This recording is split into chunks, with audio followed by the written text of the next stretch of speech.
সন্ত্রাসী কার্যক্রম রোধে ব্যাংক থেকে নগদ উত্তোলনের ক্ষেত্রে বাংলাদেশ ব্যাংক নতুন একটা নির্দেশনা দিয়েছে ব্যাংকগুলোকে, যেখানে বলা হয়েছে 2 লক্ষ টাকার বেশি কাউকে নগদ টাকা প্রদান করা যাবে না।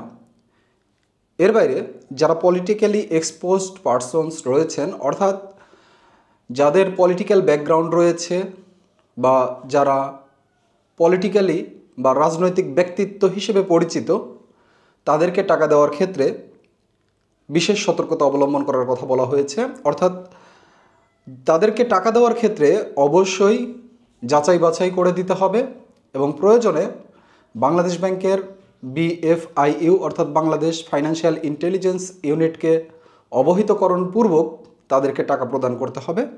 সেই ক্ষেত্রে টাকার অ্যামাউন্ট যতটাই হোক না কেন, অর্থাৎ যারা পলিটিক্যাল এক্সপোজড পারসন তারা কিন্তু বিভিন্নভাবে অসৎ উপায়ে লাস্ট 15 বছরে অনেক টাকা উপার্জন করেছেন, বা অনেক সরকারি কর্মকর্তা কর্মচারীও কিন্তু বিভিন্নভাবে টাকা উপার্জন করেছেন অবৈধ পন্থা অবলম্বন করে বা ঘুষ দুর্নীতির মাধ্যমে, যেই টাকাগুলো সরকার চাচ্ছে না যে তারা কোনোভাবেই সরিয়ে নিক।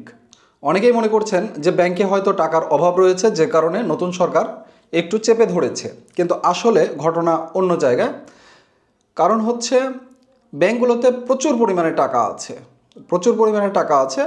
সরকারের নির্দেশনা এতটুকুই যেন কেউ এই টাকা তুলে নিয়ে কোনো সন্ত্রাসী কার্যকলাপ না করতে পারে, কোনো রকম মানি লন্ডারিং না করতে পারে, যে কারণে প্রত্যেকটা ব্যাংকের বিভাগীয় প্রধান যারা রয়েছেন মানি লন্ডারিংয়ের দায়িত্বে, তাদেরকে ডেকে নিয়ে বাংলাদেশ ব্যাংক মিটিং করে এই বিষয়গুলো তাদেরকে জানিয়ে দিয়েছেন।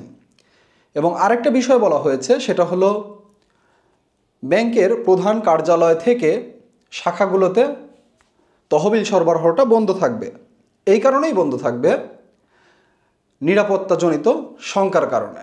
কারণ আপনারা জানেন যে এখনও প্রত্যেকটা থানাই একদম ফুললি অপারেশানে নেই, কোনোভাবে তাদেরকে জোড়াতালি দিয়ে চালু করা হয়েছে সেনাবাহিনীর সহায়তায়, যে কারণে আপনি যখন হেড অফিস থেকে টাকাটা আপনার শাখাতে পাঠাবেন গাড়িতে করে, তখন কিন্তু একটা সিকিউরিটির ব্যাপার থাকে। যেহেতু দেশে একটা অস্থিতিশীল পরিবেশ বিরাজ করছে, আশা করা যায় এটা খুব দ্রুতই সমাধান হবে। আর এই ক্ষেত্রে আপনাদের মধ্যে একটা প্রশ্ন থাকতে পারে যে আমরা যদি একই অ্যাকাউন্টে বিভিন্ন শাখা থেকে 2 লাখ 2 লাখ করে চেক দিই, তাহলে আমরা 10 লাখ টাকা বা এর চেয়ে বেশি টাকা বা 2 লাখের বেশি টাকা আমরা তুলতে পারবো কি না। এখন দেখুন, আপনার অ্যাকাউন্টে আপনি যখন চেক দিবেন তখন কিন্তু আপনার অ্যাকাউন্টে দেখা যাচ্ছে যে আপনার কত টাকা ডেবিট হয়েছে আজকে। এই ক্ষেত্রে যদি সেটা নাও দেখা যায়, তাহলেও কিন্তু যদি এমন হয় যে অনলাইন কোনো চেক পেমেন্ট করা হবে না, তাহলে সেই ক্ষেত্রে কিন্তু আপনারা সেটা পারবেন না, বা ভেঙে ভেঙে যে আপনারা 2 বার 3 বার করে তুলবেন সেটাও কিন্তু পারবেন না, এবং এটা উচিত হবে না, কারণ এটা সরকারের নির্দেশনার বাহিরে চলে যাবে।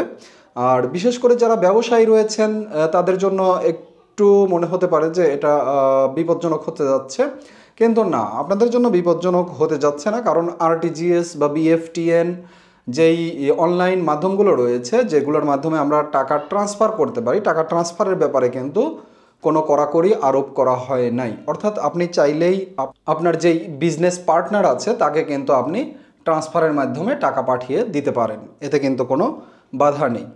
এরপরেও সরকারের পক্ষ থেকে আরেকটা কথা বলা হয়েছে যে আপনারা পেমেন্টের ক্ষেত্রে নগদ টাকার পরিবর্তে চেকটাকে প্রাধান্য দিন। অর্থাৎ আমাদের ইকোনমিক্সে বা এটা গ্লোবালি চেকটাকে কিন্তু নগদ টাকার মতোই ধরা হয়, এবং আমরা যখন অ্যাকাউন্টিংয়ের ক্যালকুলেশন করি তখনও কিন্তু চেকটাকে আমরা নগদ টাকার সাথেই ক্যালকুলেশন করি। অর্থাৎ আপনি চাইলে আপনার ভেন্ডরকে বা আপনার সরবরাহকারীকে আপনি চেক দিয়ে সরবরাহ নিতে পারেন, সেই ক্ষেত্রে তার চেকটা তিনি তার অ্যাকাউন্টে ক্রেডিট করে নেবেন। অর্থাৎ নগদ টাকার ফাংশনটা এখানে কমিয়ে আনা হয়েছে, যেহেতু নিরাপত্তাজনিত শঙ্কা রয়েছে এবং ঘুষখোর দুর্নীতিবাজদের ধরার একটা প্রক্রিয়া চলমান রয়েছে।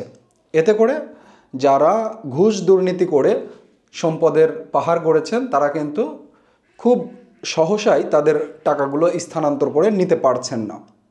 তো ভালো থাকবেন, সুস্থ থাকবেন, ভালো ব্যাংকিংয়ের সাথে থাকবেন আর চ্যানেলটা অবশ্যই সাবস্ক্রাইব করে দিয়ে রাখবেন। ভালো থাকবেন। আল্লাহ হাফেজ।